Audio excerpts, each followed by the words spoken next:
our country, and just take a moment to thank God for everything that He has done in our lives. Sometimes we often rush to ask for things that we do not have, or things that we have not yet received, things that are still in the pipeline. But there is things that God has already done. There is a weather, there is a country, there is a peace and stability in our country, and there is life that He has given us. We are not sick. We have not fallen sick this year. Some of us have fallen sick and have gotten well there and then. So we thank God. There is a lot to thank God for, and also, going back to church after almost 7 months of no church and no gathering. Can you imagine? After overly 7 months of no fellowship at all, not midweek services, not Sunday services, at different celebration points, there's been nothing at all. But we thank God that we are back again, and we thank Him for the work that He's doing in us. Some of us have not yet apprehended, as Paul says, but we are still striving on, and striving towards the mark of the high calling. Throughout the life of a believer, there is no absolute satisfaction. Let me call it satisfaction, or there is no completion yet in this life. However high in the spirit that we might be, we are not yet complete. As long as we are still in this world, there is still always more to strive out for. The only completion that we expect is when we get to see our Father, where all things are new. There is a new heaven and a new earth, and we are complete. There is no sin, and there is no evil one. There is no devil. There is no bad. It's only good, and praising God and singing holy praises forever. But as long as we are still in this life, the things that we fight for are the things, and men of God on the pulpit are fighting, and in their personal lives and individual lives. And I just want us to also take some time to pray for your pastor, to pray for your cell leader, to pray for the apostles of the nation and the prophets. There are things and struggles that they go through. My father often says that being a class monitor doesn't exempt you from sitting the examination. So when the examination comes in, whether it's end of term, whether it's Shineb, you are all going to sit, the head boy to the least significant pupil in the school. You are all going to sit the same examination. So life is like that. We all sit the examinations. Whether you're a president, whether you're a bishop, overseer, you're all going to sit the same examinations. You're not exempted from it. Think about it, that if the Son of God was not exempted from the struggle, okay, if the Son of God was not exempted from the struggle, then who are we to think that we are going to be exempted from temptation and trials? We are going to be exempted from fear and weakness and vulnerability. Who are we to think that we are not going to be vulnerable at some point in our lives? Who are we to think that we are not going to be cast down? The Bible says that we are cast down, but we are not destroyed. Okay, Jesus was cast down at some point in his life, but he wasn't destroyed, and sin did not overcome him. Amen. So we are promised to win. We are not promised to have a clean, struggle-free life. No, no, no, no, no. But we are expected to win. We are promised to win. We are not promised a clean slate throughout. We are not promised a slope throughout. But we are promised that even when we go through the valleys and the hills, that He will be with us. When we go through the fire, that He will still be with us. Amen. So right about now, let's go to what we have been looking at these past weeks. A message from Proverbs chapter 26, where that says that the sluggard has said that there is a lion in the streets. Okay, the sluggard has said that there is a lion in the streets, and so I'm not going to move out. There is a lion in the streets. The lion will eat me alive. I'm not going to move out. I'm not going to stay where I am. And so last week, I remember I promised you guys to share a very important message from 2 Kings, the message of the lepers, who were also in a similar position like the sluggard man. Now I want to talk about the lion. Before I go into that next story, a lion. Let's think of a lion as that risk, okay, or that biggest a fear that you have, okay, that is right before the very thing that you want, that fear that you will have to face before you can acquire the things that you want, before you can acquire resources and all those kinds of things. And the message of the leper is going to show us what exactly is the lion and the characteristics of a lion and the weaknesses of a lion. So the sluggard is fearing a lion, but what if I told you that the lion is also in fear? Every living thing here is subject to fear. And you know what that fear is? Fear of extinction, fear of death. Every living thing under the sun. Let's go to Proverbs and just read it again. Proverbs 26. Proverbs 26 verse 13, it says, the sluggard says, there is a lion in the way, a lion in the streets. And Proverbs 22:13 brings it out more clearly. Proverbs 22, it says, the sluggard says, Proverbs 22:13 again, the sluggard says, there is a lion outside, I shall be slain in the streets. So the sluggard or the lazy man or the loafer is afraid of the lion because he's not really afraid of the lion, but he's afraid of death. Okay? What the sluggard is really afraid of here is extinction, is death. Every living thing under the sun is subject to the fear of death, to the fear of oblivion, to the fear of going to that state of darkness, perpetual sleep. And every living creature is constantly on the lookout. Every living creature under the sun is constantly looking for survival. So what makes the lion a lion, and what makes it offensive and aggressive all the time? Because it's, afraid to be killed. If it doesn't kill the prey will kill the lion. So that's why, apart from eating and purposes of eating and having a nice meal, the lion is always looking to establish its fear on the other prey and on the other animals in the jungle, so that it might not be threatened. Okay? It might not be threatened, so that it might not be threatened. So every living creature, that lion that is in the streets that you're looking at, the good news is that it is also afraid of extinction. It is also afraid of death. And the reason as to why it will come against you to devour you is because it thinks you are going to come first to devour it. Okay? Goliath is also afraid of death. And that's why when he attacks with his full armor. He's afraid of death. Okay? Goliath is very afraid of death. Goliath is very afraid of extinction. So every living creature is subject to fear, and the fear of death and fear of extinction.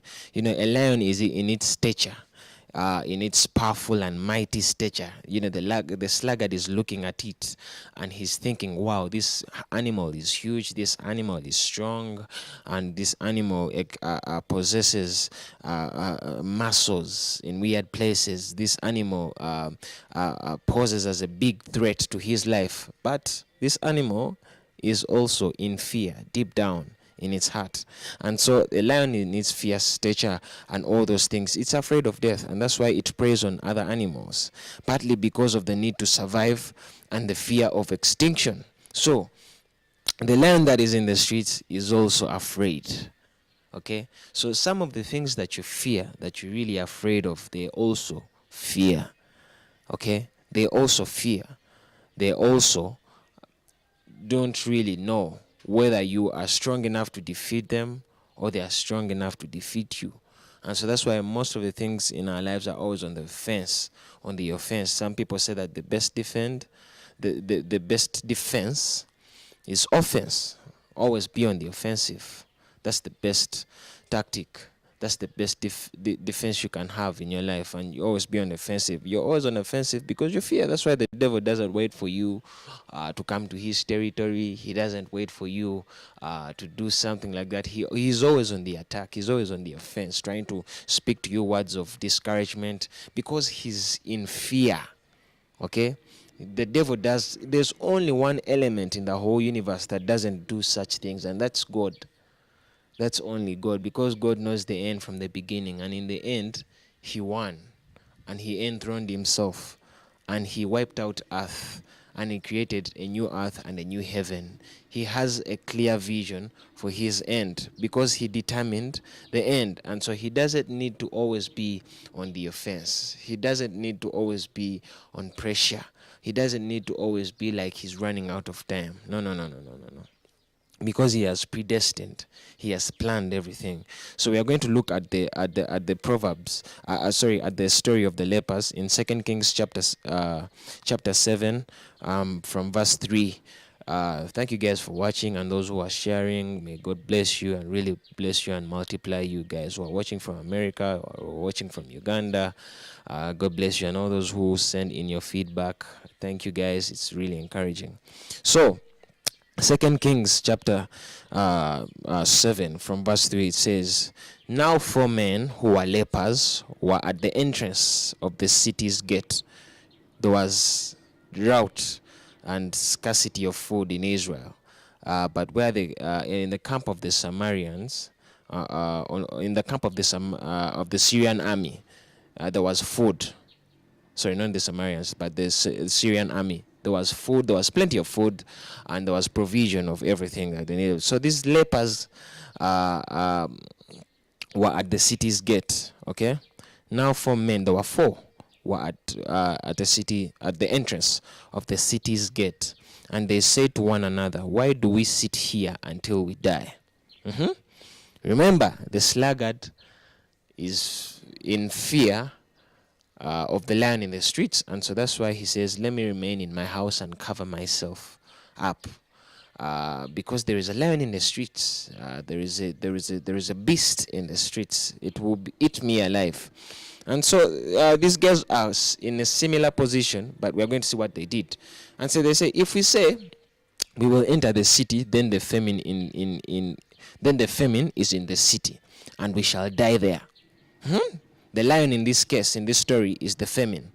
And they said that if we sit here, if we sit still here, we die also. So if we remain at the city's gate, we're going to die. So here, there is death. One constant denominator, my brother. You might be a sluggard, you might be a loafer, you might be a lazy man. When you stay in your house, when you stay in your comfort zone, you will still die. When you go out there to achieve your dreams, to take that risky path, that seems risky but will pay off, if you're, don't take uncalculated risks. Always plan and always calculate. But if you have calculated and you have God's backing, don't be afraid, because guess what, when you stay in the boat, the storms will come and you will die. When you walk out on water, chances are you will still die, but you'll die in a different way. You will die in power.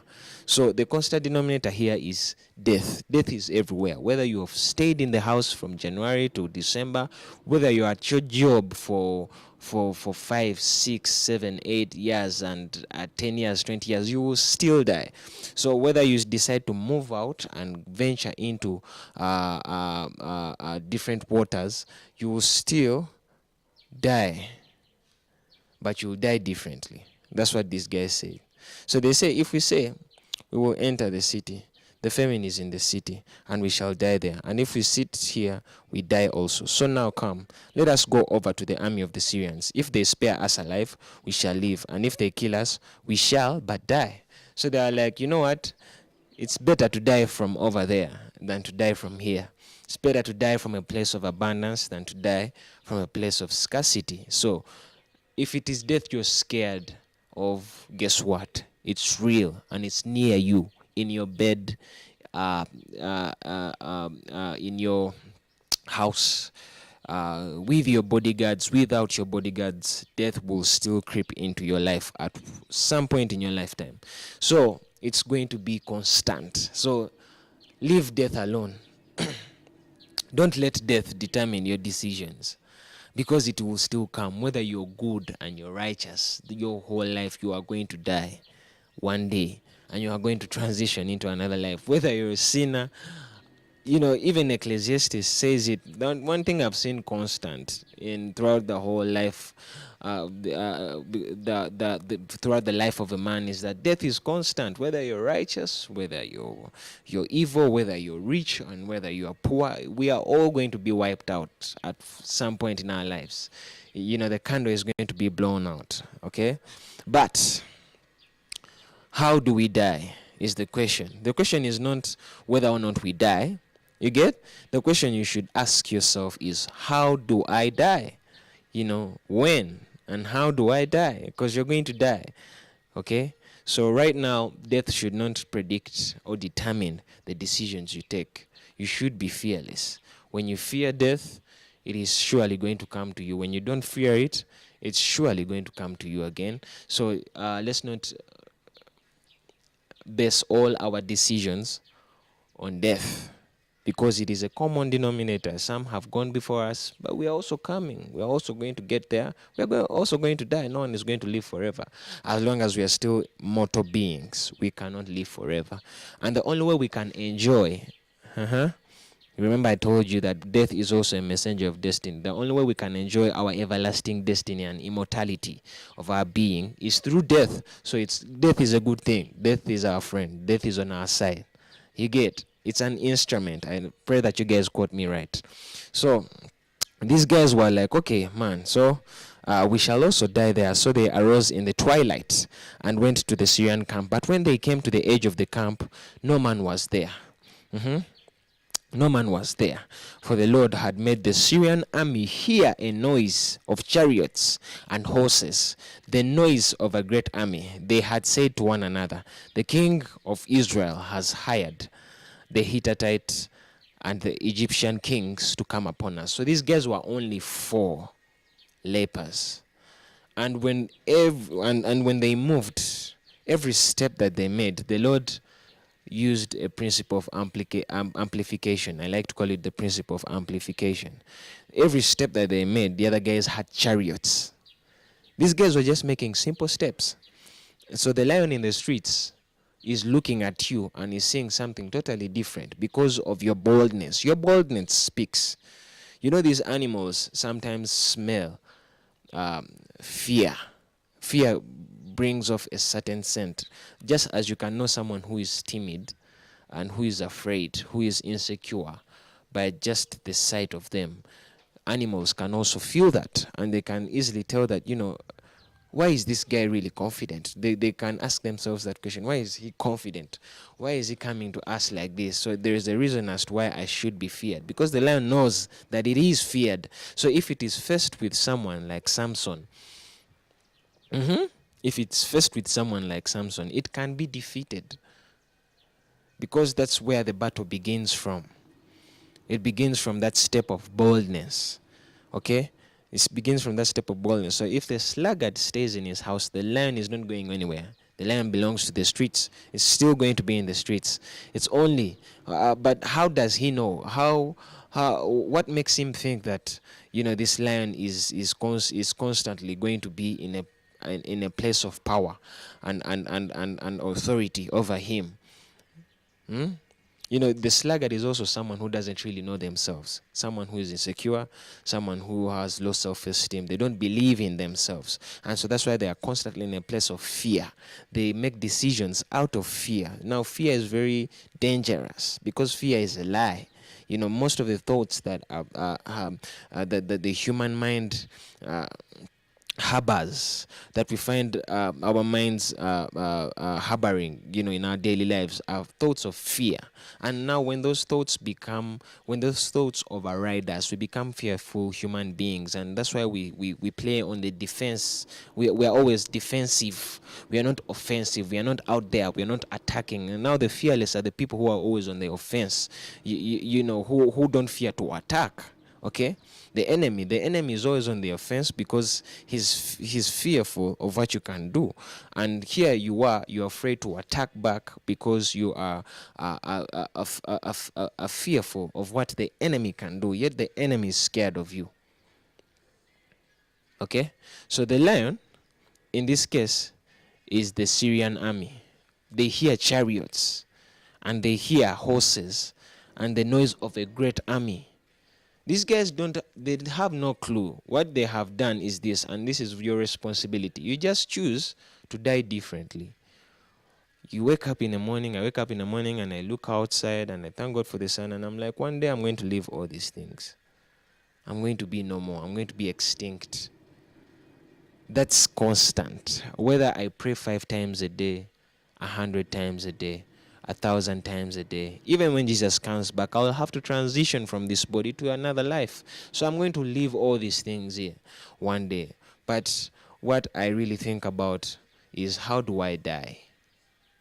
Do I die in a place of poverty or in a place of abundance and resources and such things like that? Do I die an evil person or do I die a righteous person? So death is constantly going to be there. We cannot avoid it in our mortal form. Okay? It has power. But it is not working against us, but it is working for us. You get? So what I do, I put my mind off that. I don't make decisions on considering death. In my survey, in my research, there is no death. Death is always going to be there. I don't need to research about it. So if there is a lion and there is something that I'm going to get, when I stay here in my house, I will starve and I will die, like the leper said. But when I go there, well, I'll face the lion. There's a possibility that I might kill it or it might kill me. But at least I better die from there than dying slowly here. By the way, facing the lion is also faster death. At least get me right. Facing the lion could also be a way to die faster. Instead of staying here in your house and you die of hunger and you dying slowly, and as you see, you rather go out there and you're shot by the Syrian army. You rather go out there and you die faster, you transition faster, before you know it, you're in heaven. Okay? So we are constantly faced with a choice in our lives that, how are you going to die? The truth is, you're going to die. For real. That's the truth. But how are you going to die? So if you stay here, if you let death determine your steps, you might not leave your house. But if you have wiped out that fear, what makes a terrorist strong and very lethal is that he has wiped out the fear of death. He knows that he's going to die. He has come to kill you guys, not only kill you guys, but to die with you guys. So that is, he's at peace with the thought of death. That's why he's very lethal. He's very dangerous, because you are fighting to kill him and to keep your lives, and he's fighting to kill you but also to lose his life. That's why he has nothing to hide. He doesn't need to make a lot of movements, of tactical movements and stuff like that. He has given his life up. Okay? And that's why I think that even in our Christian life, sometimes we are called to be terrorists in this world. Yeah? Remove off the fear of death, the fear of losing things, and you'll be unstoppable. So the lion in the street only has power over you if you're afraid of it. Okay? But decide to wipe out that fear. And know that when you stay in your house, you are surely going to die. But you will die slowly. When you go and face the lion, there's a chance that you might survive. But even if you are to die, you will die faster. It will just chop your head off and you won't have to feel the pain. Okay? So, where do we die? How do we die? You're still going to die. Whether in Uganda or you're in America, death will still find you. So the question is not about whether or not I will die. That is assured, you will die. But like, how do I die? That's the question you should ask yourself. Thank you, guys. If Jesus remained on earth and escaped the cross, he would still die, because a mortal body, that mortal body is bound to die. It's subject to death. It's bound to die. But if he took up the cross, well, he will surely die, yeah, but he will die in power, and he will rise up in greater power. Okay? Yeah. And his afterlife will be more secure. So he faced the lion in the streets. He didn't run away from the cross. He ran towards the cross. Run towards your lion today, and you'll see a success. Thank you, guys, and may God bless you and keep you. And may his presence go before you, behind you, and all around you. And may He bless your families and your children and your grandchildren. And may your time be as bright as the sun and as the morning sun. In Jesus' mighty name, I've prayed and believed. Amen. God bless you guys. Thank you.